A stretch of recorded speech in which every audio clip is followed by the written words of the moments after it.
नमस्कार, तुम्हा सर्वांचे स्वागत आहे माझ्या यूट्यूब चॅनलमध्ये। चला तर आज पाहणार आहोत आपण टिफिनसाठी सुकी भेंडीची भाजी झटपट कशी बनवायची ते पाहणार आहोत।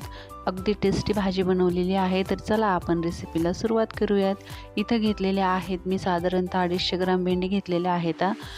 ही भेंडी मार्केटमधून आणलेली नाही बरं का, शेतातली आहे, गावरान भेंडी आहे ही। साधारणतः 250 ग्राम भेंडी घेतलेली आहे, स्वच्छ धुवून घ्यायची आहे। असं पाहू शकता व्हिडिओमध्ये दाखवल्याप्रमाणे, आणि कोरडी करून घ्यायची आहे कापडाने सुक्या, आणि छान चिरून घ्यायची आहे। इथं सासूबाई बनवत आहेत बरं का भेंडी, मी नाही बनवत आहे। खूप छान भाज्या बनवतात, एकदा नक्की बघा।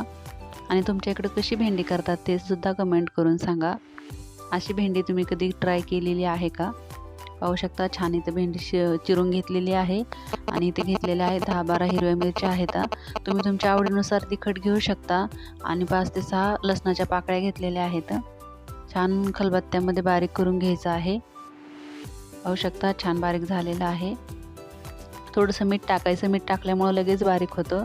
थोडेसे शेंगदाणे घेतलेले आहेत, भाजलेले आहेत हे शेंगदाणे, थोडे जाडसरच शेंगदाणे बारीक करायचे आहेत। चला तव्यावरती भेंडी टाकायची आहे, गरम तवा आहे, बिना तेलाचीच टाकली पहिल्यांदा। हलवून घ्यायचं थोडा वेळ।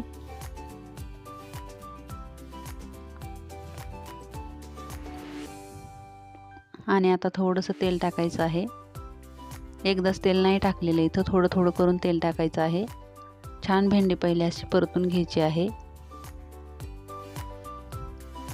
एकदा नक्की ह्या पद्धतीने बनवून पहा तुम्ही, खूप छान लागते। आणखीन थोडं तेल टाकत आहेत।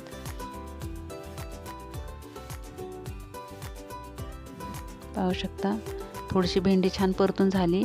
आपण बारीक करून घेतलेली हिरवी मिरचीचा ठेचा टाकलेला आहे, ठेचा टाकून छान परतून घ्यायचा आहे।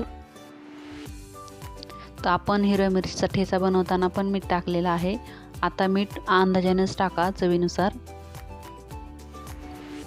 आणि शेंगाचं कूट टाकायचं, इथं 2 चमचे शेंगदाण्याचं कूट टाकलेलं आहे।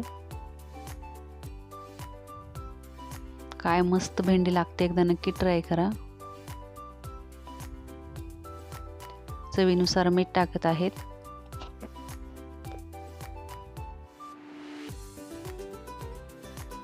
छान हलवून घ्यायचं आहे मीठ टाकून। आणि तुम्ही गॅसवर बनवत असाल तर गॅस कमी ठेवायचा आहे ह्या स्टेपला। आणि थोडासा पाण्याचा शितोडा टाकलेला आहे इथं, आणि 2 मिनिट झाकून ठेवायचे आहे।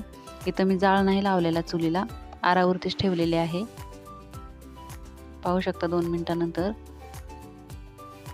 अगदी छान भेंडी झालेली आहे बरं का। पाहू शकता तयार आहे आपली टिफिनसाठी भेंडी। खमंग अशी चुलीवरची भाकरी आणि भेंडी खूप टेस्टी लागते, एकदा नक्की बनवून पहा। आणि ही सासूबाईचीच रेसिपी आहे, कशी वाटली नक्की कमेंट करून सांगा। व्हिडिओ आवडल्यास एक लाईक नक्की करा, आणि चॅनलवरती नवीन असाल तर सबस्क्राईब करा।